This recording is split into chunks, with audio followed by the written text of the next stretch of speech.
क्या आपको लगता है कि भारत कभी डिक्टेटरशिप में नहीं गया? तो सुनो, 25 जून 1975 इंडिया की सबसे अंधेरी रात, जब एक औरत ने पूरे देश को जेल बना दिया, अखबारों को बंद कर दिया और अपने ही लोगों पर इमरजेंसी ठोक दी। नाम था इंदिरा गांधी, लेकिन काम हिटलर से कम नहीं था। और अंततोगत्वा नया भारत बनाना है। भारत एक डेमोक्रेसी है, हम सबको ये स्कूल में पढ़ाया गया, लेकिन क्या हमें ये बताया गया कि 1975 में इस देश की डेमोक्रेसी को इंदिरा गांधी ने अपने पैरों तले कुचल दिया।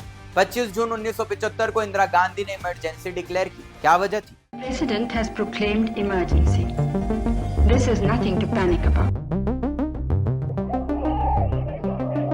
क्रांति है मित्रों, और संपूर्ण क्रांति। Darkest period in India's history. एक ऐसा काला दिन हमारा पूरा मकसद इस समय ये है कि स्थिति शांति और स्थिरता की रहे। सुप्रीम कोर्ट ने उनके इलेक्शन को इलीगल डिक्लेयर किया था। इलाहाबाद हाई कोर्ट ने कहा इंदिरा गांधी ने चुनाव में फ्रॉड किया, सरकारी मशीनरी का गलत इस्तेमाल किया, देश के लॉ के मुताबिक उनका पीएम रहना अब मना था। लेकिन इंदिरा गांधी ने क्या किया?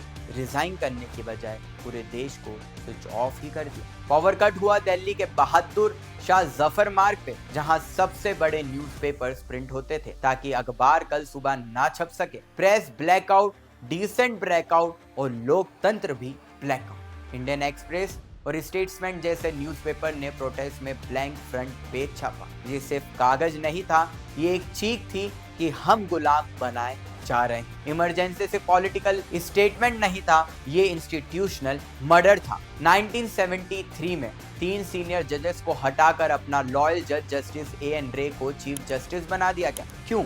ताकि कमिटेड जुडिशरी बन सके, जिसका काम न्याय नहीं इंदिरा गांधी को बचाना हो। और जब सुप्रीम कोर्ट ने एडीएम जबलपुर केस आया, जिसमें एक आदमी पूछ रहा था कि बिना वजह अरेस्ट क्यों किया गया, तो कोर्ट ने कहा इमरजेंसी में आपके पास कोई हक नहीं, चाहे आपको मार भी दिया जाए। सिर्फ जस्टिस एचआर खन्ना ने डिसेंट किया। उसे चीफ जस्टिस बनना था, लेकिन उसे हटा दिया गया। क्या ये डेमोक्रेसी थी या डिक्टेटरशिप? इंदिरा गांधी ने कुछ ऐसे काले कानून लाए जो किसी भी इंसान को बिना ट्रायल के जेल में डाल सकते थे।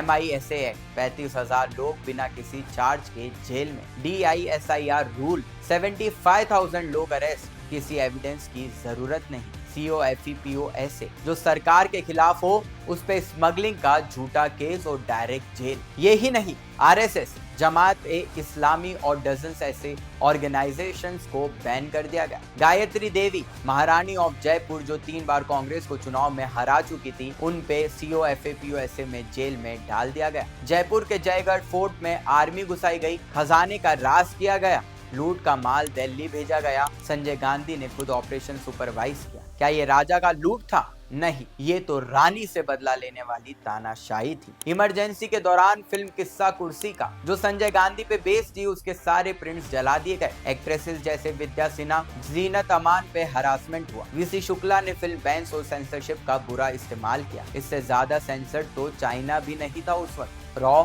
और IB जैसे इंटेलिजेंस एजेंसीज का काम था देश की सुरक्षा, लेकिन इमरजेंसी में इनका काम बन गया इंदिरा गांधी के पॉलिटिकल दुश्मनों पे नजर रखना। CBI ने ऑनेस्ट ऑफिसर्स को जेल भेजा क्योंकि उन्होंने मारुति स्कैम या संजय गांधी के गलत कामों को पकड़ा। तिहाड़ जेल भर दिया गया, लेकिन स्कैमस्टर्स से नहीं, बल्कि सच बोलने वालों से। जॉर्ज फर्नांडिस ने 1.7 मिलियन रेलवे वर्कर्स के साथ स्ट्राइक की थी। डिमांड सिर्फ इतनी सी थी कि बेटर वेजेस मिले। पर इंदिरा गांधी ने क्या किया? रेलवे वर्कर्स पे क्रैकडाउन किया, लोग मारे, हजारी जेल में डाले गए, क्योंकि उनका काम था छपाक मारना, बात सुननी नहीं थी। 1976 में संजय गांधी ने फोर्स्ड स्टेरिलाइजेशन कैंपेन चला दिया। 11 मिलियन लोगों का जबरदस्ती नसबंदी करवाया गया। पुलिस लोगों को रात को उठाकर ले जाती थी। गरीब, दलित और मुस्लिम सब टारगेट बने। क्या ये वेलफेयर था या ह्यूमन राइट्स वायलेशन? जब जयप्रकाश नारायण ने टोटल रेवोल्यूशन का नारा दिया तो देश के स्टूडेंट्स उठ गए, लेकिन इंदिरा गांधी ने उन्हें भी जेल में डाल दिया। अटल बिहारी वाजपेयी,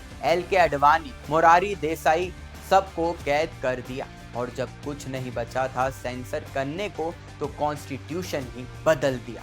42वां अमेंडमेंट आया, सुप्रीम कोर्ट की पावर काट दी गई, फेडरलिज्म खत्म कर दिया गया और PM का पावर अनलिमिटेड कर दिया गया। इमरजेंसी खत्म हुई 1977 में, लेकिन सोचिए क्या कांग्रेस की सोच बदली। 93 बार आर्टिकल 356 यूज किया गया स्टेट्स को गिराने के लिए। राजस्थान में सबसे ज्यादा इंटरनेट शटडाउन, सीबीआई और ईडी का मिसयूज आज भी कांग्रेस के डीएनए में है। इंदिरा गांधी के लिए कॉन्स्टिट्यूशन एक पेपर था और लोकतंत्र एक जोक। जब भी कोई कांग्रेस से सवाल करे, याद रखना ये वही पार्टी है जिन्होंने प्रेस बंद किया, न्यायपालिका को गुलाम बनाया, लोगों को बिना वजह जेल भेजा और अपने पॉलिटिकल अपोनेंट्स को बर्बादी की तरफ धकेल दिया। इंदिरा गांधी के नाम पे अगर किसी का अवार्ड है तो वो रियल डिक्टेटर ऑफ इंडिया का होना चाहिए। हिटलर यूनिफॉर्म में था लेकिन इंदिरा गांधी साड़ी में थी, पर काम उससे भी ज्यादा खतरनाक। ये सच आप तक पहुंचा, लेकिन क्या आप इसे दूसरे लोगों तक पहुंचाएंगे? इस वीडियो को लाइक करें, कमेंट करें, अपनी राय दें और मेरे चैनल नो चिल पॉलिटिक्स को सब्सक्राइब करें, जहां सच का कोई सेंसर नहीं होता।